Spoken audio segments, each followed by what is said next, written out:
Powered by Mangaldeep. प्रार्थना की महक, प्रार्थना के बाद भी। सेंसोडेंट के टूथ का करंट गॉन तो लाइफ का करंट ऑन। एंड सनराइज मसाला, स्वाद बिहार का। क्षेत्रफल के हिसाब से देश की दूसरी सबसे बड़ी लोकसभा सीट बाड़मेर जैसलमेर बालोतरा। ये सीट देश भर में चर्चा का विषय भी रही। 4 जून के नतीजे आने के साथ ही यहां से जीतने वाले सांसद का ऐलान भी हो गया है। लोजपा छोड़ कांग्रेस में गए उमेदाराम बेनीवाल इस सीट से सांसद चुने गए हैं। बाड़मेर जैसलमेर बालोतरा वही सीट है जिस पर 26 साल के रविंद्र सिंह भाटी ने ताल ठोकी।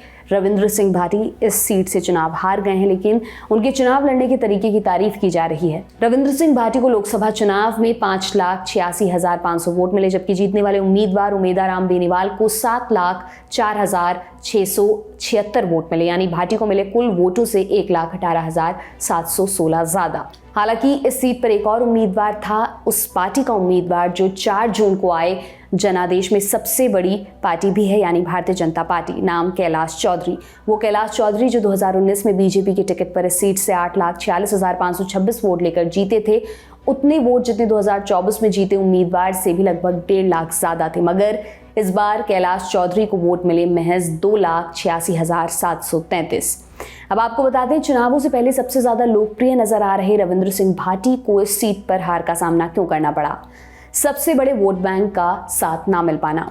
बाड़मेर जैसलमेर लोकसभा सीट पर सबसे बड़ा वोट बैंक जाट समाज का है। इसी को देखते हुए कांग्रेस ने जाट समाज से आने वाले उमेदाराम बेनीवाल को प्रत्याशी बनाया, जिसका फायदा कांग्रेस पार्टी को मिला भी। कांग्रेस के दिग्गज नेताओं हेमाराम चौधरी, हरीश चौधरी, जिला प्रमुख महेंद्र चौधरी और कर्नल सोनाराम चौधरी ने एकजुटता दिखाते हुए सबसे पहले जाट समाज को कांग्रेस के पक्ष में किया। बाड़मेर जैसलमेर लोकसभा सीट पर करीब 4,50,000 जाट समाज के वोटर्स हैं। इसके बाद कांग्रेस के दिग्गजों ने परंपरागत वोटर्स माने जाने वाले एससी और अल्पसंख्यक समुदाय को भी कांग्रेस के पक्ष में किया। एससी और अल्पसंख्यक वोट बैंक की बात करें तो वह भी यहां पर 5 लाख से ज्यादा है। इस सीट से कांग्रेस की जीत का सबसे बड़ा फैक्टर जातिगत समीकरणों को ही माना जा रहा है। दूसरा कारण, कांग्रेस पार्टी के तमाम नेता और पूर्व विधायक इस बार एकजुट नजर आए।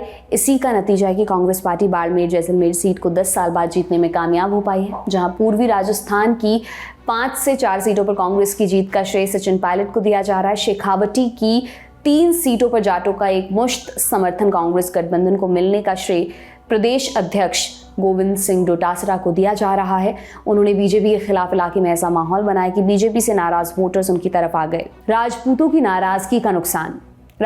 नाराजगी का बीजेपी को नुकसान हुआ, और यही नुकसान हुआ रविंद्र सिंह भाटी को भी, क्योंकि इस सीट पर कैलाश चौधरी शुरू से ही कमजोर माने जा रहे थे। ऐसे में कहीं ना कहीं राजस्थान में बीजेपी के समर्थक ये बात मानने लगे कि अगर रविंद्र सिंह भाटी भी जीतते हैं तो एनडीए सरकार को अपना समर्थन दे देंगे, जिसके चलते राजपूतों का कुछ वोट इस इलाके में कांग्रेस के पक्ष में चला गया। शिव में ही नहीं मिली प्रचंड बढ़त।